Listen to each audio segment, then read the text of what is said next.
Donc après avoir entendu l'ufologie de 1947 jusqu'aux années 90, toutes les associations, bon, c'est vrai qu'il aurait pu parler aussi de tous les cas d'observation, mais là il aurait peut-être fallu une semaine de conférence.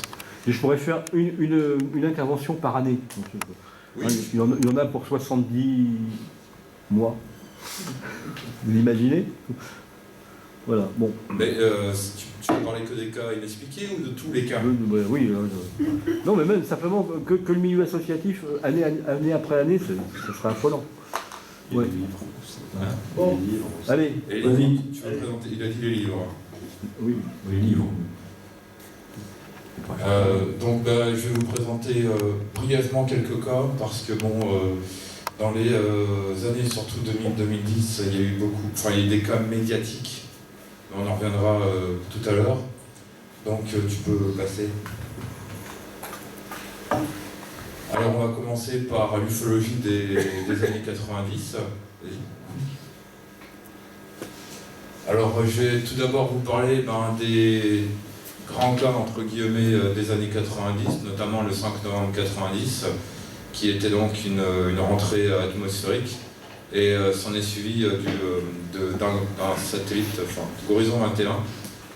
Et s'en est suivi donc des observations, et vous allez remarquer que dans les années 90 et aussi dans les années 2000, dès qu'il y a une rentrée atmosphérique, il y a beaucoup de gens qui observent des phénomènes assez particuliers dans le ciel, car beaucoup n'ont pas l'habitude de voir des rentrées atmosphériques. Et dans beaucoup de cas, dès qu'il y a quelque chose qu'ils n'arrivent pas à identifier, pour eux c'est un ovni. Mais en fait, c'est juste dans... Il n'y a pas le cerf autour. Non, cette date-là, il y a eu le double phénomène, la fusée russe et un ovni. J'ai été pris en photo.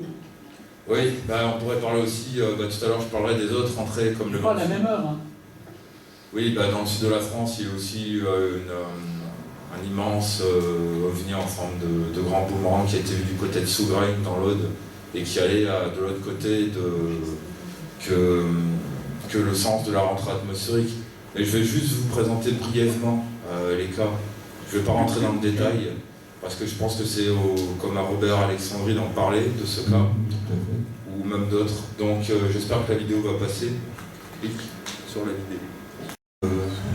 De dire ce que Cyril Tavenard, alors lui c'est Cyril Tavenard, il a été témoin du 5 novembre 90, il est aussi le responsable du repas ufologique de Nantes.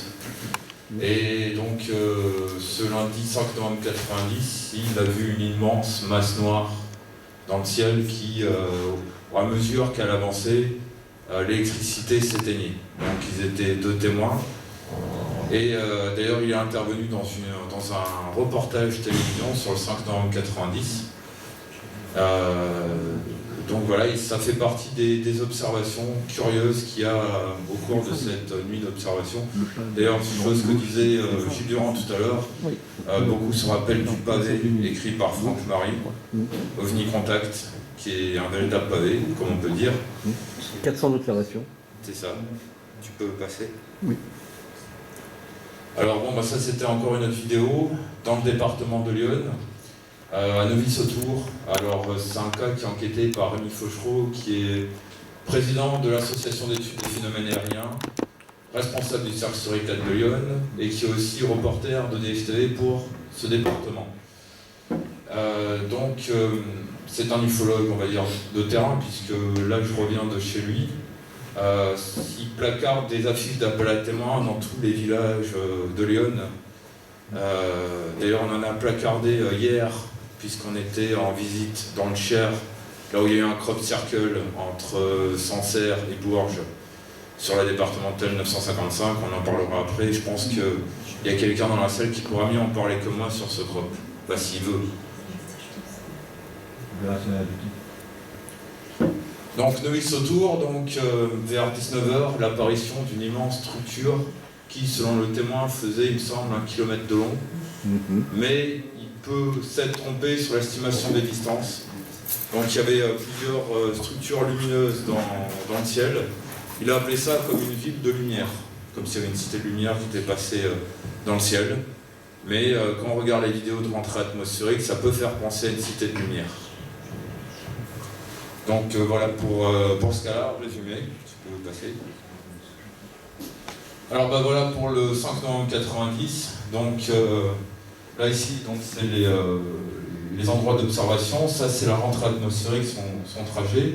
D'ailleurs la seule vidéo qu'il y a eu c'est en Alsace, c'est quand même bizarre qu'il y ait eu 400 observations d'OVNI et qu'il n'y ait qu'une seule vidéo de rentrée atmosphérique alors qu'à l'époque les gens avaient déjà des caméscopes. C'est pareil comme aujourd'hui, hein, on a tous notre téléphone portable, c'est bizarre qu'il n'y ait aucune vidéo de rencontre rapprochée du troisième type. Donc c'était diffusé. Donc là au-dessus, c'est la capture de la vidéo. Et puis là c'est les représentations ensuite des ovnis observés. Donc des gros engins cigaroïdes avec des projecteurs. Il y a eu d'autres formes aussi, mais c'est principalement des boules lumineuses en formation triangulaire, delta, avec de grandes traînées lumineuses derrière. De faisceaux tronqués pour certains témoins aussi, et donc des traînées de fumée. Voilà. Donc voilà, on voit ici les trois, le triangle en bas et la traînée en haut. Tout à fait. Tu peux parler au micro, hein, parce que les gens oui, pardon, ils t'entendent pas. Bon, voyons. C'est pas très intéressant ce que je dis. Vas-y, passe. Hop là. Voilà. Alors il y a eu d'autres nuits à OVNI, c'est comme ça que beaucoup les appellent, c'est-à-dire que sur un créneau d'horaire, il y a un type d'observation d'OVNI. Car il faut savoir que les fameuses grandes vagues d'observation d'OVNI des années 50 ou 73, 78, si j'ai pas de code, 79, ces grandes vagues qui duraient plusieurs années, etc., il n'y en a eu plus beaucoup. C'était donc des nuits à OVNI. Et pour la plupart, comme le 28 janvier 91, qu'on retrouve aussi dans le livre de Franck Marie, ou le 31 mars 1993, il y avait une rentrée atmosphérique juste avant et observation de phénomènes particuliers ou insolites. Pour le 31 mars 93, c'est Luc Chastan du site Base OVNI France, je ne sais pas si vous connaissez ce site internet. Luc Chastan, donc, il s'est beaucoup intéressé sur l'affaire du 31 mars 93. D'ailleurs, il y a eu des apparitions d'OVNI comme des TGV volants du côté de la Drôme qui ressemblent à la rentrée. C'est inouï. C'est sidérant. Je suis clos ou pas? Non. Donc voilà encore rentrée atmosphérique et beaucoup d'ufologues se sont dit ah tiens c'est marrant au CEPRA c'est le service d'expertise des phénomènes de rentrée atmosphérique et il y a des rentrées atmosphériques qui se produisent. Certains ont vu le complot. Voilà, bon. Tu peux passer. Il y a combien de rentrées atmosphériques en France par an? Il y en a plein. Il y en a plein. Alors ça dépend ce que tu appelles rentrée atmosphérique. Ça pas des étoiles filantes, des bolides, des satellites. T'as les rentrées naturelles et les rentrées artificielles. Je parle de rentrée, c'est-à-dire de satellites. Ah oui, un bolide c'est aussi une rentrée atmosphérique. Bon, vraiment, c'est une rentrée. Ça dépend ce qu'on met dedans. Hein. Non, la question c'est il y en a combien? Des centaines, des dizaines, une, deux? Je dirais qu'il y en a des dizaines parce que ça peut être un fragment de satellite qui tourne depuis des années et qui à force change de trajectoire et donc se rapproche de la Terre et rentre brusquement et il n'est pas tout à fait prévu. Puis il y a des rentrées qui sont bien prévues, on sait à quelle date ça va arriver, on sait exactement quelle trajectoire ça va prendre, etc. Mais elles ne sont pas toujours au-dessus de la France, bien sûr. Mais au-dessus de la France, il y en a certainement plusieurs par an. Ouais. D'ailleurs, pour m'écarter des années 90, 30 secondes, il y avait eu une espèce de veillée qui avait été organisée à la fin des années 2000 avec un nom américain, Opération Atmospheric Reentry, où en fait c'était une veillée, un peu comme sur ICAT, mais parce qu'on savait qu'il y avait une rentrée atmosphérique à ce moment-là, pour vérifier la théorie qui arrivait suite à ces nuits d'observation d'OVNI, qui disait que les OVNI profitaient des rentrées atmosphériques pour rentrer dans l'espace aérien. Quel est le résultat de ça? Il y a eu 6 veilleurs en France, rien, RAS quoi. Non mais je suis quand même étonné, effectivement il y a la rentrée de la fusée russe, ça on est tout le monde d'accord. Mais il y a également quelqu'un qui a filmé qui a vu et qui il a vendu son document avec son caméscope, il a comment dire, mis en compétition Antenne 2 et TF1. Et TF1 a offert le meilleur prix, 15 000 francs de l'époque. Oui, c'est la vidéo qu'on voit, la capture d'écran. Ah, c'est lui. Oui, c'est ça. Mais donc son document, ça ne concerne pas la fusée russe. Bah si, on voit la rentrée atmosphérique. Je sais pas, enfin, c'est un document qu'on voit à la télé, qui est passé à plusieurs reprises. Oui, j'ai la vidéo. On ne voit pas la fusée russe. On ne voit pas la structure de la fusée, ça c'est sûr. On peut plus la voir. Parce qu'une fusée, quand ça arrive en atmosphère, c'est métallique, c'est creux, ça se désagrège. C'est des morceaux qui brûlent. Enfin, le document qu'il a envoyé à TF1. Là, voilà, on voit des morceaux qui brûlent. C'est tout. Non, c'est pas ce que j'ai vu. On va revoir la capture. Et Ménard, lui, confirme qu'il y a bien eu un ovni. Oui, mais Franck Marie aussi. Et lui, il en compte 400. Oui, il n'y a pas que. Hein. Voilà, cette vidéo, c'est la seule qui existe. Hein. Donc, avec un triangle en bas, 3 points lumineux, et puis en fait, bon, c'est pas très bon parce que sur la vidéo, on voit plus de choses. Oui, plus de points lumineux. Voilà, non, mais ça c'est des débris. Parce qu'il faut savoir que dès que ça rentre, il faut voir à quel. C'est pour ça que quand un Soyouz rentre avec des astronautes, des cosmonautes, des spationautes, ça dépend comment on les appelle, hein, y a un bouclier de protection qui brûle pour éviter que tout crame. Hein. C'est pour ça qu'il y a eu les accidents de navette, parce que le bouclier n'a pas fait son office. Là, donc c'est un débris qui tombe, on sait qu'il va tomber, c'est un étage de fusée qui a emmené un satellite dans l'espace, il retombe. Il n'a aucune protection, il brûle instantanément, il se délite en des milliers de morceaux. Oui, J'ai une question. Oui. Parce que toi, tu as interviewé Cyril, qui est aussi passé, comme tu disais, dans un documentaire consacré à la... oui, c'était sur le 5 novembre 90, il me semble, c'est pas... La grande soirée, la soirée... Oui, il me semble que c'était ça, il y avait plusieurs témoins qui parlaient de leur observation. Je l'ai revu il n'y a pas très longtemps, il fait comme un documentaire et il était en dernier tout à la fin, un peu en conclusion. Et moi, ma question, c'est comme tu as parlé avec lui, est-ce que tu as eu la curiosité de lui demander, Cyril, si la représentation qui avait été faite pour la télévision correspondait à son observation? Non, parce qu'il faut savoir que toute représentation ou reconstitution à la télé sont exagérées, très exagérées. À chaque fois, on a l'impression qu'ils voient des vaisseaux à la Independence Day, alors que non, c'est beaucoup plus petit. Mais bon, comme c'est pour attirer les gens et le public, quoi. Il faut que ça soit de plus en plus sensationnel. Est-ce que vous en avez parlé de ça tous les deux? Oui, il m'en a parlé, il a dit que c'était beaucoup exagéré. Et c'était pas le quartier exact aussi, c'était pas l'endroit exact.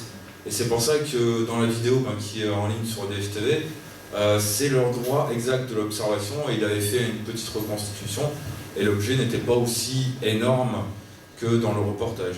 Dans le reportage, on voit, il me semblait, me souvenir qu'on ne voyait même pas de lumière, mais juste une masse sombre. Juste une masse sombre. Une ombre qui passait. Non, pas une ombre, une masse sombre qui masquait complètement le ciel avec une sorte de dessin dessous, mais pas lumineux. Il n'y a pas de point dans la représentation. Dans sa reconstitution à lui, son dessin, on dirait je ne sais pas si c'est des fans de Star Wars ici, on dirait le super croiseur de Vador dans Star Wars épisode 5. Un destroyer. Oui, le grand là. Triangulaire, plus ou moins. Hein? Plus ou moins triangulaire. Oui, c'est ça, oui. Ça fait un peu penser à ça. Qu'est-ce qu'il faisait comme métier? Cyril je vois pas en quoi ça... Non, c'est pour savoir son part lui-même. Quand il a L'autre fait... était agent marketing. Quand il a fait cette observation, il était adolescent. Ah non, c'est pas le même. Non, il y a d'autres documents. Non, l'autre était agent marketing. Vous avez vu sa photo tout à l'heure. Non, mais c'était pas lui. Non. Mais il n'y a pas que lui. On parle pas de la même chose. Non, on parle pas de la même chose. Il parle du 5 novembre 90, mais avec la vidéo. Ah, la vidéo, oui. Je sais pas, il faisait quoi comme métier, moi je montrais les Oui, témoins que je connais. Continue. Oui. Donc, qui dit culture, comme tu as fait tout à l'heure, voilà à peu près dans quoi j'ai commencé, dans quelle était l'adolescence ufologique. J'ai commencé stufologie. Je pense que vous vous rappelez de la trilogie du samedi, où il y avait X-Files, Au-delà du réel. C'était, des fois il y a aussi d'autres séries comme Le Caméléon, mais ça c'était autre chose. Gilles Durand fait partie de la génération des envahisseurs, même si pendant la conférence, j'ai regardé, t'as pas le petit doigt levé. Hein. Tu peux te le mettre dans l'œil. Hein. Non. Et d'ailleurs... Il n'y a plus... marche plus. Allô? Ouais, c'est vrai. D'ailleurs, ça a inspiré pas mal de jeunes enquêteurs de ma génération. Beaucoup, hélas, c'est un petit quelque chose que j'aurais à dire parce qu'on me l'a dit, ont été beaucoup influencés par X-Files. Et j'en connais certains, quand on les regarde, on a l'impression que c'est Fox Mulder, c'est ce qui mange aussi les pipasses, là. Mais ils s'en inspirent un petit peu trop. Et ils ont l'impression d'être dans X-Files quand ils partent en enquête ufologique. C'est-à-dire l'étrange, on dirait qu'ils ont la musique dans la tête des fois aussi. Donc sinon, il y avait aussi Factor X. Bon, il y avait le monde de l'inconnu aussi à l'époque. Les dossiers OVNI avec les cassettes vidéo, où il y avait la zone 51, enlèvement extraterrestre et compagnie. J'en ai là. T'en as là? J'en ai là. Après, il y avait aussi d'autres revues associatives, certainement. Il y avait Mystère, hein, ça c'était... Oui, au-dessus, Mystère. À l'époque, tu avais encore Phénoména, hein. Tu avais déjà Infomania. Aussi, ouais. Mais j'ai juste présenté celle que je m'en rappelais bien. Après, il y a eu VSD avec le rapport Cometa, en 99. Oui, il est content. Il y a la chronique... Il a son Cometa. Il y a la chronique ici maintenant. Oui, aussi, mais j'en parle après des médias. Non, parce que par de VSD. Oui, aussi. Dernièrement, j'ai interviewé Bernard Toinel, qui faisait partie de ceux qui ont rédigé VSD. Enfin, il faisait partie de VSD à l'époque. Et il est parti aux États-Unis maintenant, il fait l'ufologie là-bas. Bernard Toinel. Vous aviez présenté au tout début, il y avait ça me réflexion là, Sautour. Adonis Sautour dans l'Yonne. Oui, avec un village Saint-Florentin. Oui. Dans le Lyon. C'est le département de Lyon? Oui, c'est le département de Lyon aussi. Qui correspond à 89. Oui, c'est ça. Oui, c'est ça, c'est 89. Avec Auxerre comme préfecture, je peux vous citer les sous-préfectures aussi si vous voulez. Non? Non, mais je pense à ça parce qu'il est précisé effectivement sur le petit village Saint-Florentin que le club jump de parachutistes qui est affiché dans le haut de parachutistes sportifs, qui est le Paris Jump, qui est à Saint-Florentin dans le 89. C'est ça, c'est Lyon. Oui, tout à fait. Oui, mais ils ont été témoins, les parachutistes devenus ou pas? Non, c'est coïncidence. Les gens ont vu des corolles colorées. Oui, il y en a eu, mais c'était en 2016, l'OVNI en forme de ruche, là. Que passe-t-il? Et l'autre, le magazine Factor X, vous savez à peu près de quelle année et quand il a fini? Parce que je crois qu'il n'existe plus. Non. Ah non, ça n'existe plus. Hein. Et ça a fermé dans les années 90? Fin 97. Ouais, non, c'est... Alors, de toute façon, en 97, il y a beaucoup de choses qui ont été publiées. Hein. Il y avait le fameux... Comment on appelle ça? Où il disséquait un alien, là, la vidéo. Oui, qui avait été présenté par Pradel. Oui, la fausse autopsie de Roswell. Voilà. 95, fausse autopsie de Roswell. Oui. Bon, désolé, je suis un peu passé rapidement dans les années 90, il y aurait eu beaucoup à parler. Il y a aussi la vague des triangles d'août 98. Il y a eu l'affaire d'Arabier, le 14 janvier 98 dans le Val d'Oise. Il y a eu pas mal de cas aussi. Mais il y a aussi, bon, si on s'écarte Phoenix, mais ça, on va aux États-Unis. Il faut mieux rester en France, il y a tellement de choses à parler. Voilà, je vais parler de décennies que je connais bien, parce que j'étais très actif dans les années 2000.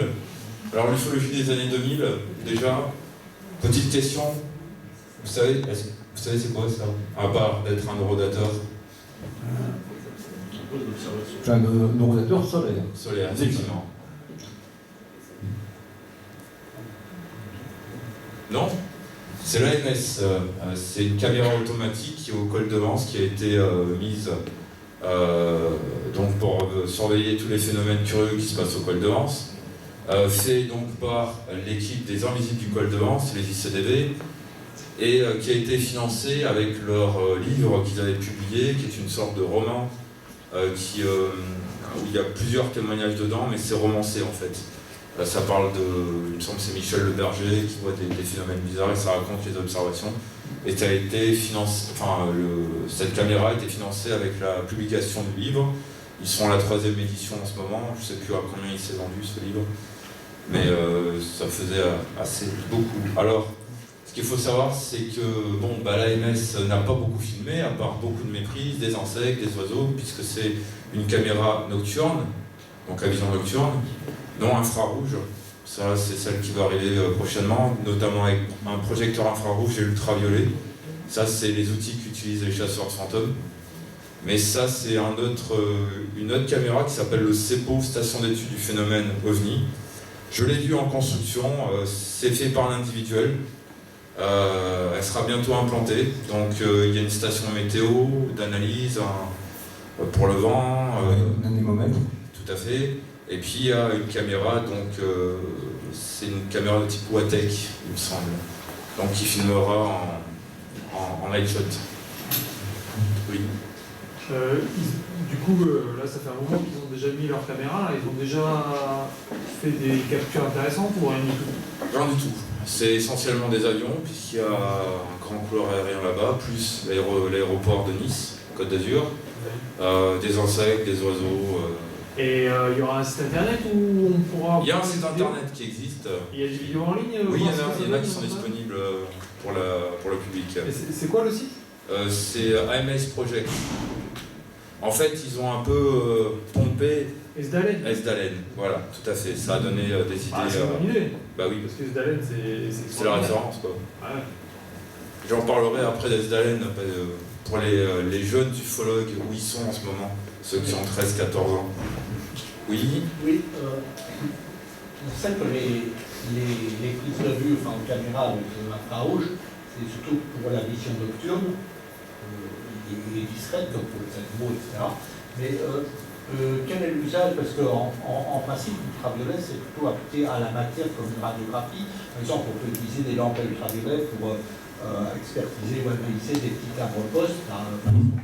Il est fouillé. À quoi sert dans une caméra une prise de vue ultraviolet? Parole d'ancien employé de banque.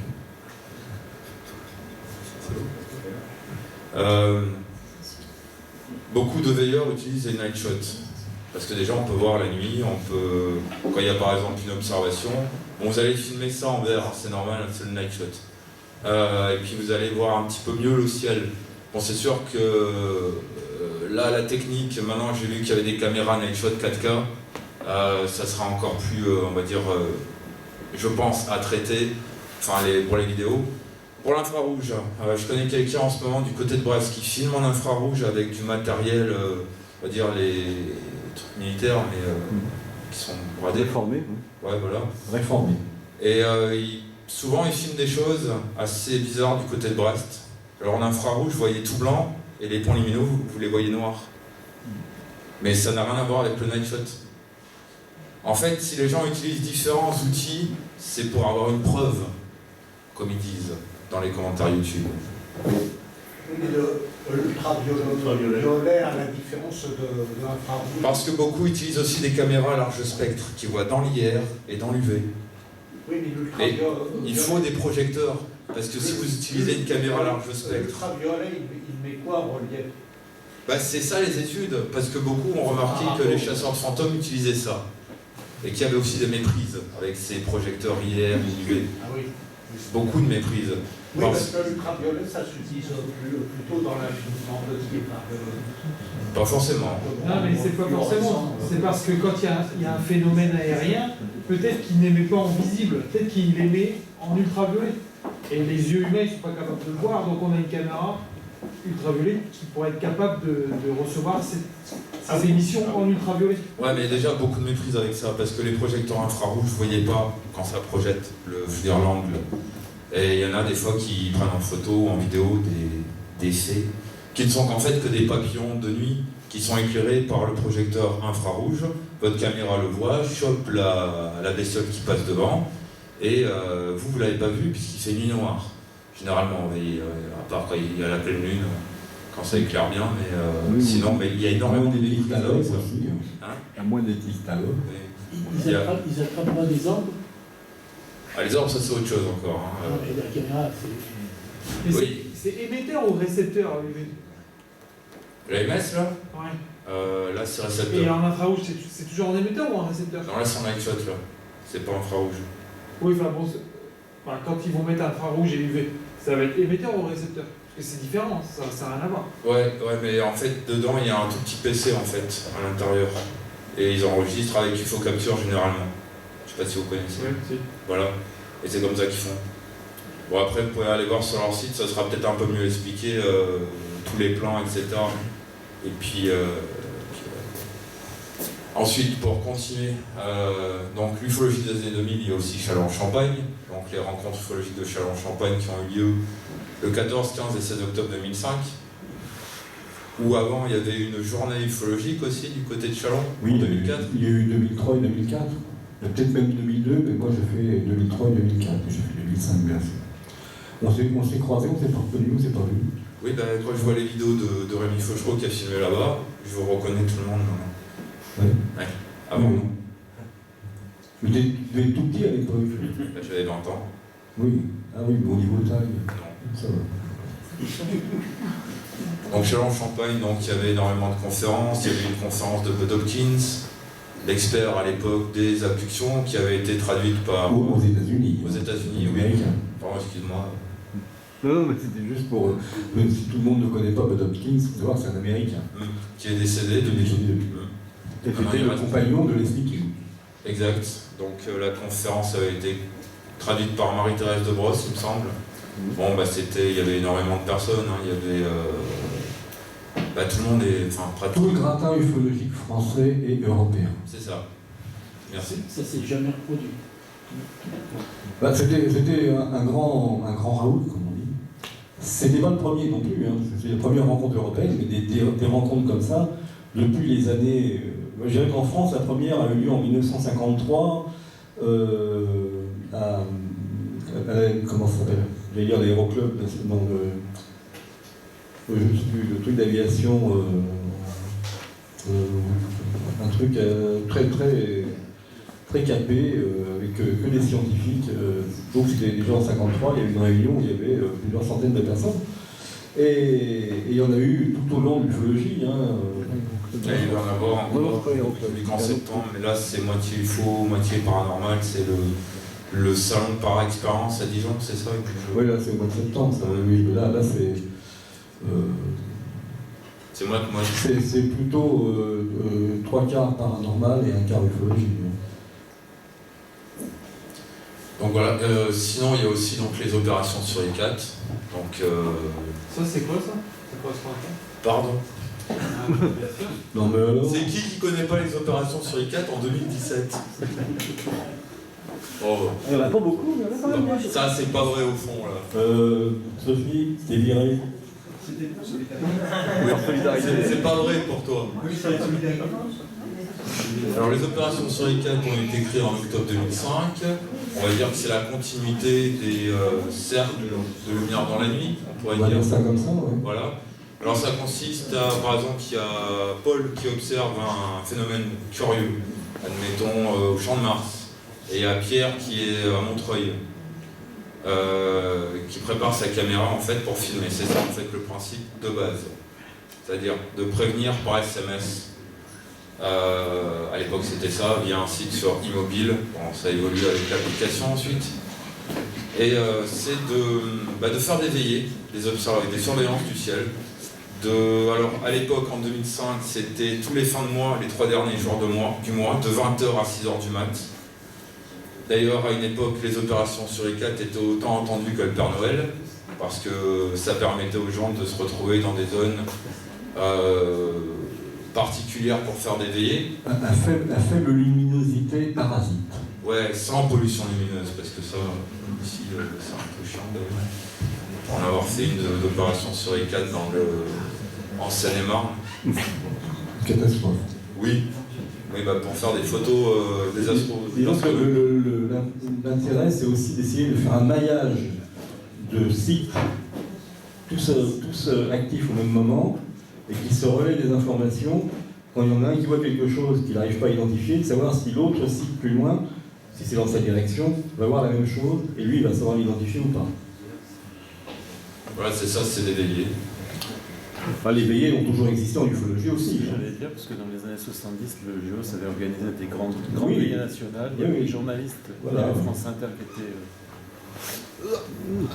Il y avait France Inter qui avait travaillé, qui avait couvert l'événement, et puis il y avait aussi des civistes qui travaillaient aussi en même temps un peu partout en France. C'était le 24 mars 74. Dans les années 70, oui. 24 mars 74. Et puis toutes les associations ont plus ou moins, celles qui travaillent sur le terrain ont plus ou moins, à un moment ou à un autre, pensé à faire des veillées, où c'était régulier, où c'était sporadique. Moi, on a connu ça, on faisait des veillées à peu près une fois par mois. C'est 10 heures. C'est 10 heures. Si vous avez laissé un peu de temps pour questions et réponses, vous continuez encore. Parce qu'il faut faire les années 2010. Oui, je sais. Ouais. On peut passer à la suivante. Hein. Ouais, de toute façon, il y a le site Opération Suricat. Bon, ça a changé parce qu'ils se sont fait pirater dernièrement. Donc, il faut juste taper Opération Suricat sur YouTube, sur Google, excusez-moi, et vous trouverez. Vas-y, passe. Alors ensuite, dans les années 2000, ça a été l'éclosion de l'ufologie d'Internet. D'ailleurs, je pense qu'il y en a beaucoup qui se rappellent comment c'était long d'attendre une photo qui s'affiche sur un site avant, dans les années 2000. Il y avait beaucoup de chats aussi ufologiques sur Cara. Je ne sais pas si certains se rappellent de Caramel. Oui. Ou les chats voilà.fr. Alors, ça a été les forums. Il y a eu une expansion énorme de forums. Maintenant, il y a pire, c'est les groupes Facebook. Il y en a des milliers qui parlent d'ailleurs de la même chose en ufologie. Et on t'inscrit d'office, t'as rien demandé. C'est ça, tout à fait. Après, tu t'aperçois que tu es dans des groupes un peu bizarres.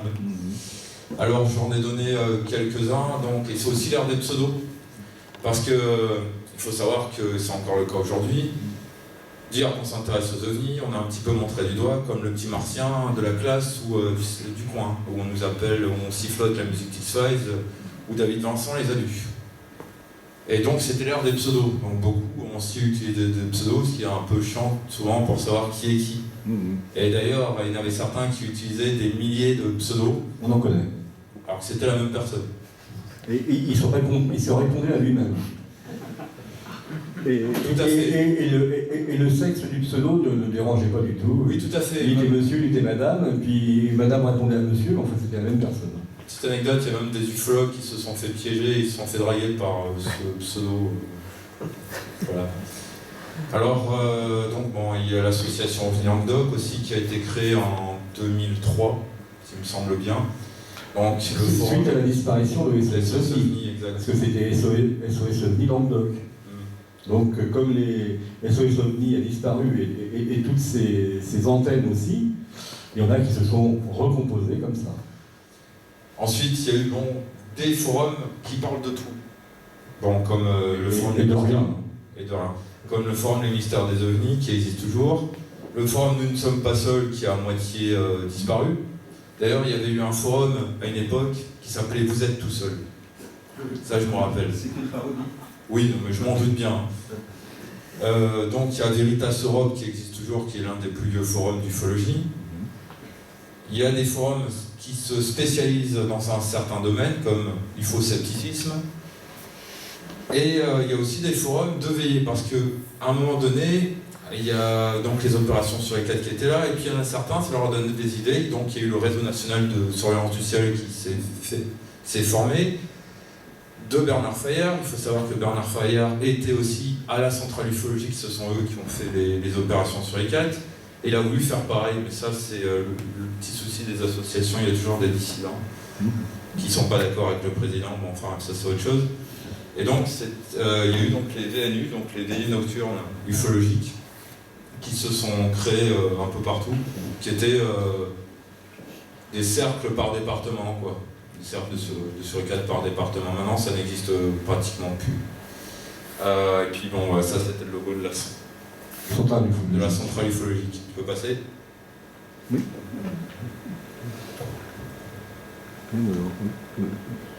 Oui. Alors voilà, c'était pour revenir sur Châlons, donc voilà donc une des affiches de Châlons.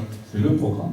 Le programme, le programme et l'affiche officielle. De Châlons-en-Champagne, et puis là c'était à peu près comment étaient les différents stands de Châlons. Ça faut dire que c'était impressionnant parce que c'était une halle énorme dans laquelle il y avait des marchés internationaux. Hein, c'était un peu, c'est l'équivalent de la porte de Versailles pour Paris, quoi. Et voilà. C'était marrant, petite anecdote, parce qu'il y avait des sites qui ne pouvaient pas se saquer entre eux, qui étaient juste à côté. Oui, tu peux passer, comme ça on va vite. Bon, en vidéo, tu peux passer, c'est bon. Mirko, donc. En fait, c'était différentes personnes que j'ai interviewées qui racontaient Châlons, parce qu'il y a une certaine nostalgie de ces rencontres ufologiques de Châlons. D'ailleurs, Mirko, lui, il se rappelle être allé en petit avion de Nice pour Châlons, d'autres sont allés en autostop, etc. Ils sont allés à vélo aussi. Oui, aussi. Robert Alessandri. Exact, il était même allé aux rencontres de Ranouchâteau en vélo. Et en soucoupe Il y en a pas eu beaucoup, mais ou alors ils sont bien cachés. Alors ensuite, donc, ça c'était la nuit, donc les opérations sur les 4, et donc le CRUN. Et le CRUN existe depuis très longtemps, j'en ai parlé tout à l'heure. Exact, c'est l'une des plus vieilles associations. Maintenant, oui, on peut considérer ça. Donc, des années 70. Ouais, le président c'est Philippe Mazot, à l'époque c'était Eric Zurcher et une autre personne. Et donc le CRUN a réalisé une étude qui s'appelle le projet Helios. C'était prévu qu'il fasse une suite un peu plus moderne, qui consiste à recenser les cas d'observation d'OVNI dans les Alpes-Maritimes et de comparer avec la population. Il y a aussi les lignes électriques. Il y en a certains qui pensent qu'il y a une relation avec l'électricité. Les failles, non? Ils n'ont pas fait les failles. Ah. Oui, c'est vrai, j'ai oublié. Joël Ménard de Lumière dans la nuit avait lancé le projet Faille, qui consiste en fait à vérifier s'il y a plus d'observations d'OVNI. C'est pas lui, c'était déjà Fernand Lagarde. Oui, c'est vrai, Fernand Lagarde. Mais c'est pas lui, c'est Jacques Myrtin. C'est Jacques Myrtin, exactement. Son intérêt gauche, je dirais. Donc c'est un projet qui a été lancé dans le DLN, comme le projet Ouragan. Et ça n'avait pas suivi parce que c'était trop compliqué pour les gens de calculer le périmètre autour d'une faille. Une faille géologique? Géologique, oui. Mais ça, c'est quelque chose qui m'intéresse beaucoup, mais là je ne vais pas avoir le temps d'en parler parce que c'est... Il faudrait que tu fasses carrément une conférence là-dessus. Je crois, oui. Je m'intéresse beaucoup aux lueurs sismiques, c'est-à-dire aux lueurs qui sont émises de failles géologiques, quand il y a un frottement. Et ça, c'est des lueurs de type plasma en fait. Et ça, je m'intéresse beaucoup parce que étrangement, il y a des cas qui pourraient être ça, des cas d'OVNI. Mais j'en parlerai une autre fois parce que... Oui, quand c'est la nuit. Vas-y, passe. C'est en partie SDLN aussi. Il n'y a pas beaucoup de failles SDLN. Passe.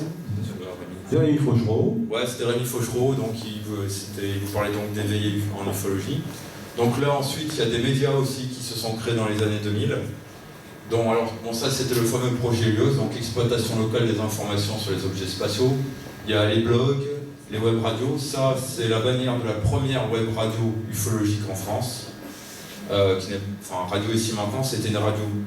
Ils diffusaient aussi sur internet, il y avait le Rimcast. Mais je parle de première web radio, ça a été fait par un individuel, je veux dire un particulier. Patrick Combe, si je ne me trompe pas. Donc c'est la web radio. Exact, la web radio OVNI Info. C'était bien, c'était une belle époque. Là. Bon, il y a aussi. Quelle nostalgie, n'est-ce pas? Déjà. Oui, ça peut arriver. Il y a les blogs, donc UFO et Science, pas UFO Science, donc dirigé par Sylvain Matisse, qui est l'auteur du livre sur les OANI, les objets aquatiques non identifiés. Et Area 51 qui est sa copine. C'est sa copine, donc voilà. Je suis en train de rechercher son nom. Emmanuel. Emma Feuille. Oui. Bon, après, mon site internet ODHTV, on peut passer. Les années 2010. Bon, il y a un cas qui a fait beaucoup de bruit sur internet. Il y a eu d'ailleurs pas mal de soirées en chat sur le net, de soirées en direct. Je n'en parlerai pas parce qu'on n'a pas beaucoup de temps, c'est l'affaire de Golfech. Alors l'affaire de Golfech, c'est une observation d'une sorte de triangle, ça c'est selon le témoin, au-dessus d'une centrale nucléaire, la centrale de Golfech. Donc ça s'est passé en octobre 2010. Ce qui est curieux, c'est que c'était avant les histoires de drones au-dessus des centrales, les fameux Drovni, ce qui a été inventé. Qui ont fait un feu de paille. Hein. Oui, mais c'est curieux que suite à ça, il y ait eu énormément de lois sur les drones. Bah oui, il fallait... Elle est où la centrale nucléaire, c'est où La centrale nucléaire de Golfech, elle se situe du côté d'Agen. Voilà. Oui, tout le monde pense avec un nom comme ça que ça pourrait être dans l'est de la France, pas du tout. Non, il y a Fessenheim déjà. Oui, on peut en mettre plusieurs bras. Déjà qu'elle fuit, de toute façon elle fuit toutes. Elle fuit toutes, voilà, exactement. Après, bon, bah, ça c'est les appels à témoins. Voilà, c'est ça. C'est Gilles Thomas en train de poser les affiches pour Rémi Fauchereau. Tout à fait, il ne paye pas. Hein. Il ne paye pas en plus, oui. Hein, oui, mais c'est pas le pull que les gens voient tout le temps. Voilà, ça c'est le pull emblématique de Gilles Thomas, il en a qu'un. Voilà, il le lave, il le remet. Et puis quand il est ça, il le retourne. Voilà. Voilà. On peut y aller, hein? Tu peux y aller. Ouais. Ah oui, donc voilà le Golfech. Oui. Voilà, bon, les drones. Les drones, voilà. Tu peux passer aussi. Oui. Voilà. Ah, il y a aussi un autre truc médiatique qui d'ailleurs dans notre région nous a un peu tapé sur les nerfs parce qu'il y avait des articles sans arrêt dans l'Indépendant, la Dépêche ou Midi Libre. C'est le 21 décembre 2012 de Bugarache. Alors là, ça a été la foire, les faux partis, tout ce que vous voulez. D'ailleurs, suite à ça, il y a quelqu'un qui nous fait souvent rire quand on le regarde sur YouTube, Sylvain Durif. Ah bah oui. Oui. Un personnage.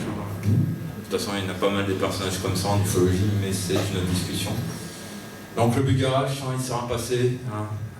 De toute façon, il y a des failles aussi autour du Bugarache, c'est ça qui est intéressant parce que c'est un site qu'on pourrait s'intéresser pour les lueurs sismiques ou tectoniques. Oh, j'y ai fait plusieurs veillées là-haut au Bugarache. Un ciel magnifique, bien sûr. Vous voyez bon, la pollution de Carcassonne au loin et de mon département, les Pyrénées-Orientales, mais il y a aussi des spécimens là-bas qui se baladent. Mais bon, ça c'est... La nuit. Pas forcément. Le jour aussi. Donc voilà, ça c'est le Crop Circle, ça c'était en juillet 2013, Imling, en Moselle.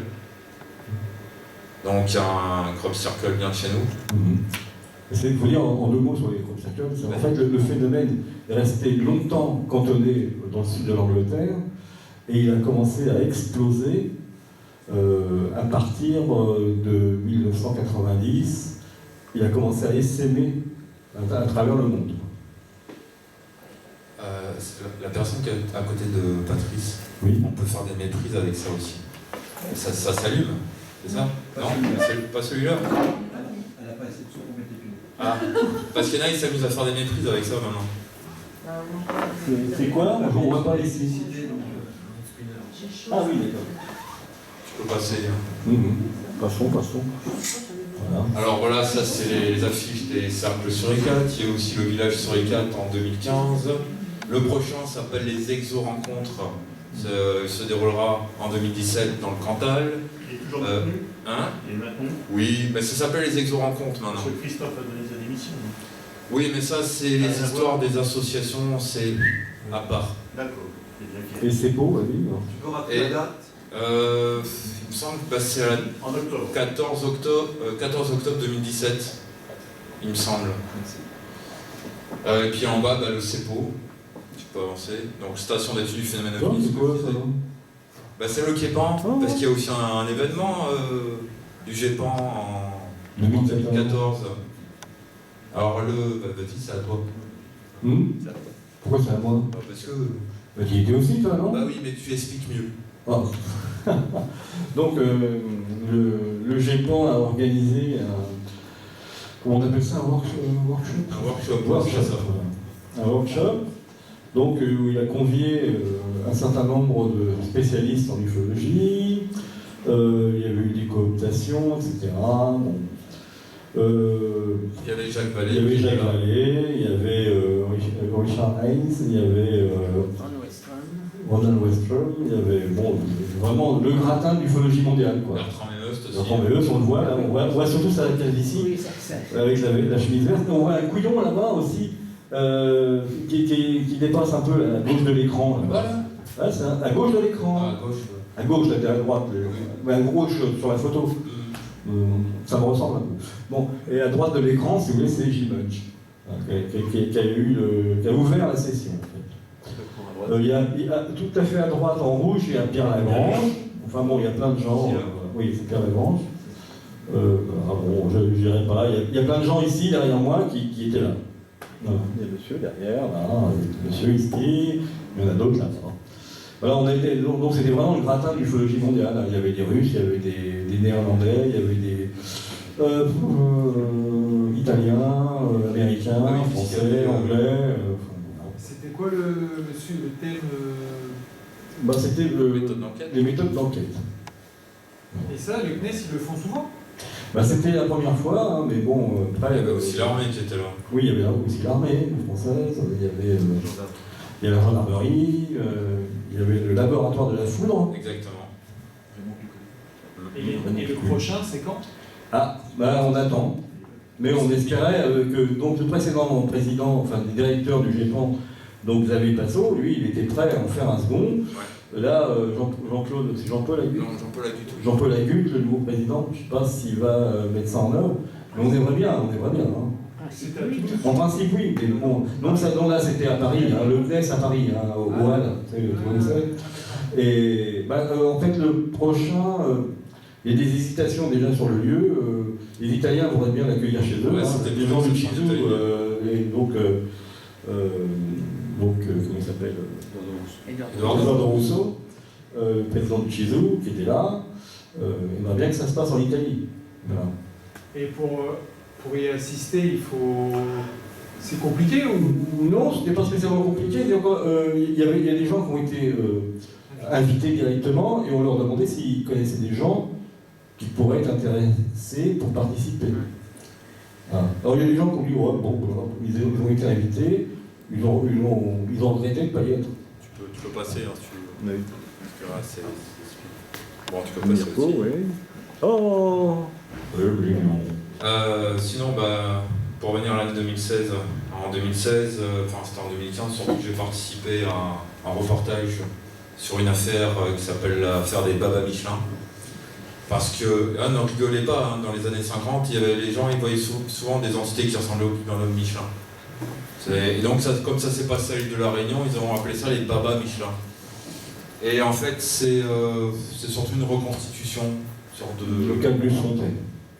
Le cas de Luce Fontaine de la Plaine des Cafres de 1968. D'ailleurs, l'année prochaine, pour les 50 ans, il y aura un événement apparemment à l'île de la Réunion avec ceux qui seront passés dans la vidéo, logiquement.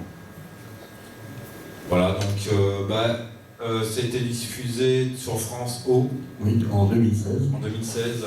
Au début, c'était sur Guadeloupe Première, enfin tous les télés des Antilles, enfin des dom-tom plutôt. Dom-tom, parce que oui, là on est dans l'océan Indien. Ensuite, vite fait, donc ça, c'est pas un ovni qui s'est posé, c'est les rencontres ufologiques de Valençol. C'est-à-dire pour les 50 ans de l'affaire de Valençol, donc qui s'est déroulée en juillet 1965. D'ailleurs, donc cet été, je veux dire, le 1er et 2 juillet, il y aura donc les rencontres ufologiques de Valençol qui rassemblera donc des conférenciers. Il y aura aussi une veillée, d'ailleurs avec UFO-Science, et leur caméra UFO4 chez les Bonnettes à réseau. Et donc ça, c'était vite fait pour faire un petit détour de ce qui se passe en Italie. En Italie, il y a aussi des conventions. Là, c'est une convention italienne dans un lieu qui ressemble un peu à Valençol, puisqu'il y a une sorte de Valençol italien, c'est l'affaire de Torriglia. Le cas, il me semble, de Zanfretta, je ne me trompe pas. Donc il y a aussi en Italie, ça bouge beaucoup, et puis ils regrettent qu'il n'y ait pas assez de conférences franco-italiennes. Oui. Il fut un temps dans les années 80 où il y avait des conférences franco-anglaises. Oui. Juste pour ça, l'affaire des Baba Michel, c'est un film ou un reportage? Ou un documentaire? C'est un docu-fiction. Voilà, un docu-fiction, ouais. Voilà. Tu peux passer. Voilà, alors où on est l'ufologie aujourd'hui? Bon là, ça risque d'être un petit peu long si c'est bon. Non, on doit vraiment arrêter vers 8h30 parce que jusqu'à 23h, on doit avoir quitté les lieux. D'accord, 5 minutes. 5 minutes, ça. Alors, où en est l'ufologie d'aujourd'hui? Il y a hélas des centaines de groupes ufologiques sur Facebook, comme on en parlait tout à l'heure, ou même sur Google+, ou tous les réseaux sociaux, ce qui est très embêtant pour trouver les témoignages, car on ne sait pas vraiment où il y a eu des observations d'OVNI, et il y a pratiquement trop de personnes qui viennent polluer, entre guillemets, les enquêtes de certains groupes. Donc il y a énormément de forums, il y a énormément de web médias. En 2016, ça a été l'éclosion, mais pharaonique, des web TV, qui pour la plupart utilisent un système presque tout le même, enfin c'est le même, c'est les Hangouts de Google, autant d'ailleurs les YouTube Live. Alors c'est très bien parce que c'est YouTube qui fait les montages, donc c'est beaucoup plus rapide pour faire les montages vidéo. Donc il y a énormément de web médias qui ont éclos. Ensuite, il y a plusieurs ufologies dans l'ufologie aussi, parce que pratiquement tous les 2 ans, il y en a un qui dit « Ah, ça c'est bizarre, tiens. Ah bah tiens, c'est de la nouvelle ufologie. » Donc il y a la nouvelle, de la nouvelle, de la nouvelle, de la nouvelle, de la nouvelle ufologie. Et ça n'arrête pas, hélas. Ensuite, une union serait-elle possible? Alors là, je vais répondre dans le sens que non. Pour le moment, non, il n'y aurait pas d'union. Parce que ça fait déjà 2 décennies que j'observe un peu tout le monde, que ce soit en veillée ou même hier dans le Crop Circle, car je trouve que c'est intéressant aussi d'enquêter sur les gens qui vont faire des veillées ou qui vont faire des enquêtes. Là, on peut remarquer pas mal de... Bon, il y a des choses rigolotes aussi des fois, hein, mais je ne vais pas en parler là.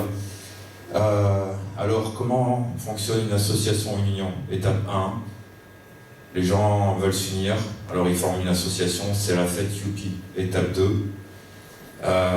il commence à avoir certaines tensions, il y a une habitude qui s'installe. Étape 3, formation de clans. Étape 4, il y a une scission des associations, enfin de l'association, c'est-à-dire les clans qui se seront formés, ils vont faire exactement la même association dans leur coin.